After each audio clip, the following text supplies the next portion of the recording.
I want to have a moan about pregnancy, but considering I review everything, we're going to just call this a pregnancy review. And I'm going to split this into many, many parts because I want to have a big moan. I think it will help you frame what I think if I split it into pre-pregnancy and then, I don't know, the trimesters or something. So that's what we'll do. We're going to start off today with pre-pregnancy. Now, what do you mean pre-pregnancy? Just womaning, being a woman? I wasn't womanizing that, that's not right. Pre-pregnancy, I mean trying to get pregnant if that is your wish. That is what I mean, and that is what we're going to be talking about today. As a woman, there is a lot of focus on your biological clock, and for me it was really weird because when I got pregnant, my brother summed this up perfectly and I really appreciate and rate him for that, so thank you, bro. I went, hey, I'm pregnant, and he went, do you feel like a teenage mother? Yes I do, thank you for pointing that out. I do. I so feel like I shouldn't be doing this and that I'm a teenager and that I'm gonna get into trouble. I've told many people this and they've all gone, oh, that's so stupid, or variants thereof. But it's not stupid, you know why? Because from the very beginning of your fertility journey, you're told, especially in the UK, you're like, oh, don't get pregnant, you'll ruin your life. I don't know why we're all northern, but you'll ruin your life. Children are dangerous. That's been drilled into my head from a very early age. Then you grow up and magically it's like, oh, I have choices in life. But none of those are get pregnant because you'll ruin your life. I went through a period in my 20s where I was like, hey mom, I got news, and she kind of went, no. Then she gradually kind of went like,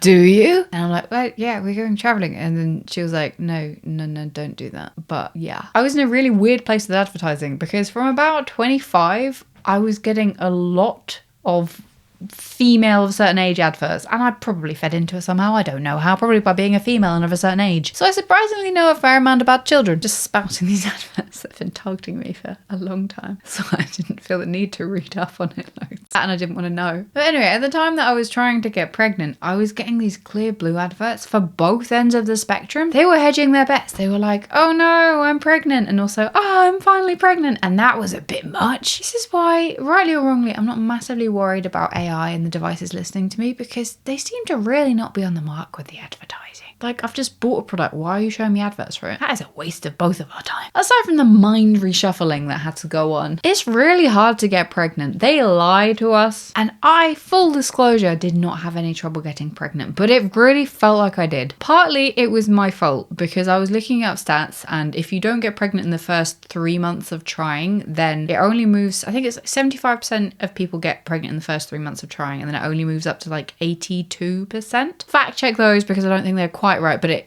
broadly it's right in the first year. So 75% first 3 months, 80 something percent first year. So it doesn't move that much if you don't get pregnant pretty quickly. At which point you start thinking about IVF and whether you should be starting earlier rather than later because, hey, you're not 15 and pregnant, apparently, even though it feels like it still. And those 3 months were really freaking hard because as a woman, and as a woman who thinks about things a lot, every single time you go to the toilet, you think about it. Every little speck of blood, you think about it. And there is a lot of blood. There's blood if you are pregnant, there's blood if you aren't pregnant. The estimates they give for when you are ovulating are not freaking right. To be fair, I was putting too much stock into them. By the second or third month, I gave up and spent 100 quid on these freaking ovulation strips. And to be fair, my ovulation cycle is a lot different to the norm. So of course it wasn't working. But when it is consistently not working, you freaking spiral into this thing of maybe I can't have children. Maybe I am broken biologically. Maybe I'm not meant to have children. So why am I even trying? Do I think about IVF at this stage? If I have to have a child via IVF, are they then going to have fertility problems later down the line? It's difficult because I am aware that that is thinking quite a lot into it. But you think about all the pollutants that are in the world right now, and then you go, okay, well, maybe those thoughts have merit. Because the other side to this whole mind frick of a coin is, do I want to actually bring a child into this world? The things that are going on currently, the number of wars that have started in the last few years, coronavirus, all of these horrible things that you either don't agree with or are happening anyway, let alone the fact that people are being displaced left, right and centre. Do I really want to bring a child into that? Because they have to deal with it. It's not going to be me, because in a few decades, I'm not going to be here anymore, which means that that's then their problem. So why should I be giving them my problems? Why are they my problems in the first place? Because everybody's making some horrible decisions. Why am I going going to bring an innocent life into that, it is really hard to decide whether that is a good thing, because inherently having a child is a very selfish decision. Every bad news story that comes up, and every freaking story is a bad news story, it makes me hate myself a little bit more, because I am choosing to bring life in that has to deal with it, that has to be damaged by everybody being horrible inherently. But if you're trying and you haven't gotten pregnant yet, then it's all you can think about. You don't think about all the bad things because you're thinking about how much you want it, how much you want to expand your family, and how much you want to have another life there. Looking back, I didn't have any problems when it came to fertility. I can't really talk about fertility issues, but what I can talk about is the psychology behind it, because you know what? It was really hard. I feel so badly for people who have to go through IVF because they cannot conceive. It was almost all I thought about for months, and I didn't have a problem. There is so much pressure and so little understanding of fertility as a whole. You have to do so much research to make yourself feel a little bit better, and there's always the what if. Maybe I should have gotten tested sooner, maybe I should check my eggs, maybe there's something wrong with me or him or whatever. There's something always there, a question in your mind. Even when you do get pregnant, then you wonder whether you're going to stay pregnant. You wonder about all the scans throughout the pregnancy. It's really freaking tough. There is so much more to pregnancy and trying to have a child than I considered, than I ever thought about. It was always, if you touch a boy, you're at risk. Not quite. Maybe it's easy to get pregnant when you're younger. Maybe you just take more risks more often. But considering we're concerned about population growth long term, maybe it's not just me who's feeling these issues, because there are a hell of a lot of issues. And I haven't even touched upon like maternity pay, maternity leave, or any of that. I haven't touched upon that. This is literally just one segment of, hey, if you're trying to get pregnant, psychologically, it's a little bit screwy. This is why I'm breaking it down into multiple sections, darlings. But if you're in trimester 0, you are not alone. It is so hard, and I feel for you. I really, really do. It is so easy for other people to say, oh, just relax and it'll be easier. And yeah, you know what? The worst part of it almost is that, you know, if you relax, then you are more likely to get pregnant. But you can't freaking relax because it's a really big decision. It's so weird that an inherently selfish decision is not being undertaken by enough people. So you're damned if you do and you're damned if you don't. And that's let alone you being able to find a partner who you actually want to have a child with. We're in ranting territory. What I want to tell you is that you're not alone, and you are totally justified in feeling the emotions that you're feeling. It is so hard if you do get pregnant, if you don't get pregnant. This purgatory is awful, and going forward it may continue to be awful. So I really commend you. You are doing amazingly. Another time we'll talk about my views on the first trimester. That'll be fun. Have a great week. I'll see you next time.